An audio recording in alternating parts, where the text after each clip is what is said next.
That's the funny part that we like. You gotta have that personality. You guys are actually. They're And you know what? I have you on camera now. It's so funny. Wait, what? Yes! No! Let's roll! Come on! Let's jump in the oh, yeah. That's good. Okay, no, Chelsea. Okay. So, no, seriously.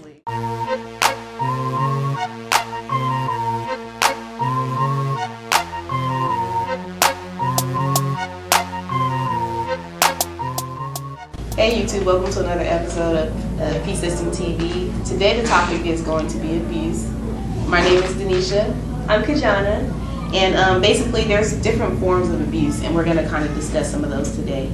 So Kajohnna, did you want to actually, let them know what are some things that you've actually experienced or noticed, in Sacramento or with friends or at your school? Well, in school recently I've witnessed a young girl getting abused in the bathroom, where I was in there with my friend and a young girl came in and wanted to use our phone. She looked like she'd been crying, and all of a sudden her boyfriend busted in the bathroom and grabbed her by the neck and was cursing at her, basically just dragged her out the bathroom and took her, and the cops came and I was a witness, and there was a lot going on at that time.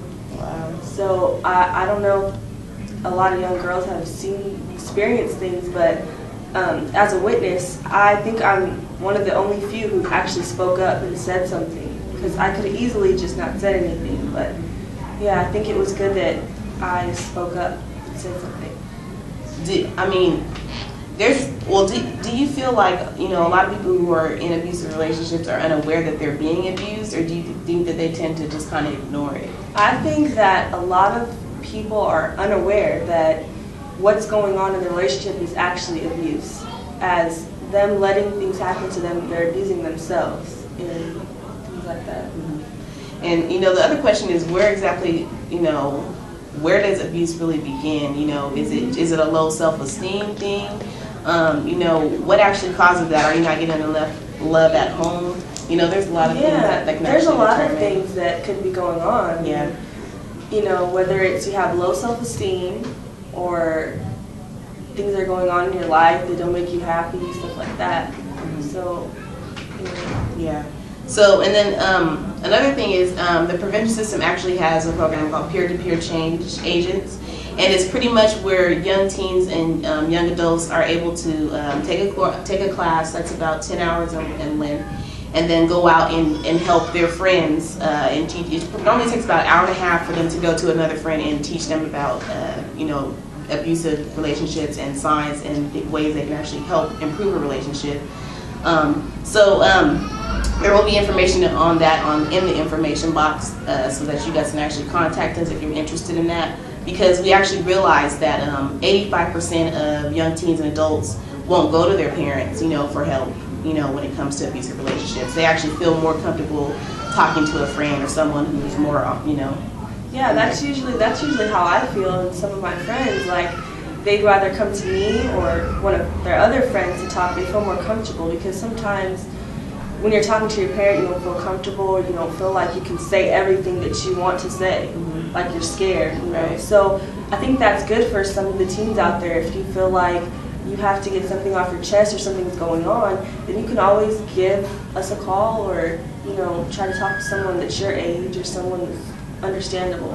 Right. Talk to. Right.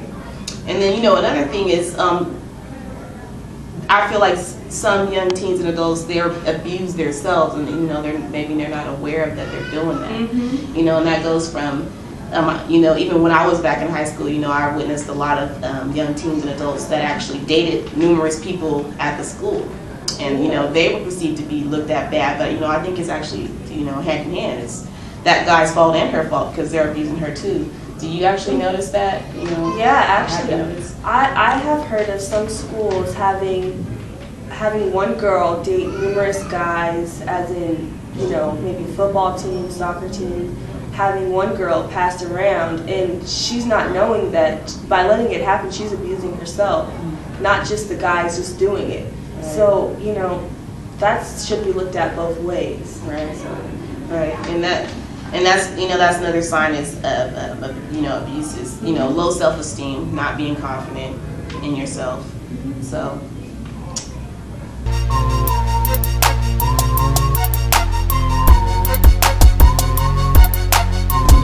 So there are numerous signs of an abusive or unhealthy relationship, and some of them, you guys probably aren't even aware are abusive. So one of the things is when you feel pressure to do things that you normally wouldn't do, that's a sign of abuse. Also, when you feel pressure to quit activities or things that you enjoy, like hobbies. Say if someone was pressuring me as my boyfriend to quit guitar or singing, something like that I enjoy, that would be a sign of abuse. And sometimes girls and even guys don't realize that that's abuse. Mm-hmm. Now, another big one, this is a really big one for a lot of people, is you notice an unequal control of resources, and that goes for like food, money is like the biggest one, your home, car, stuff like that, where you feel like you're putting out a lot, and you actually start to feel like you're getting taken advantage of because this person is not bringing anything to the table. So that can be a form of abuse as well. Experience yelling or physical fighting during any kind of argument. Some girls or even guys are thinking that's normal, like they've seen it in their home or something like that, and that's a big sign of abuse. And another big one is when you feel pressure to change who you are as a person, trying to satisfy that person and make them happy. Whenever you're in a relationship with somebody, you should actually be in that relationship and be able to be yourself. You should never have to feel like you have to be someone else to satisfy that person. So that could be a form of an unhealthy or abusive relationship. Yeah, that happens a lot though. I see that some girls try to change their hair color or put on makeup and stuff like that to satisfy their guy or something like that, which shouldn't be the case. You should be able to be yourself all the time, all of you. So, yeah. Okay. And another thing is when you try to control or manipulate your partner, and that's pretty much you want to know their every move, where you going, how long you going to be there, stuff like that. That's a form of abuse as well. Well, I think that also when your partner pressures you to have sexual intercourse or anything like that, and if they try to make you not use protection, stuff like that, that's abuse. Also, because you should be able to protect yourself in any choice or decision that you make. When you disagree with the other person, is he going to be upset when we leave this event or whatever because I didn't agree with however he felt about a situation? You should never feel like that. You should be able to express yourself and talk to one another and communicate openly. So you shouldn't have to feel like something's going to happen if you say something. You should feel like comfortable and safe with whatever you say. As long as you're not disrespecting the other person, you should be able to express yourself and talk without feeling like something bad's going to happen, like you're going to get hit or talked to in a bad way. That's a big sign of abuse. Another sign is having a lack of privacy. They want to know everything.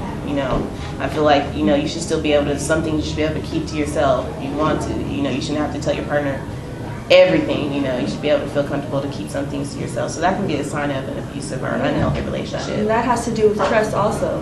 If you don't have trust in a relationship to have your own privacy, then there is no relationship. There should always be have trust in each other. That's a good one.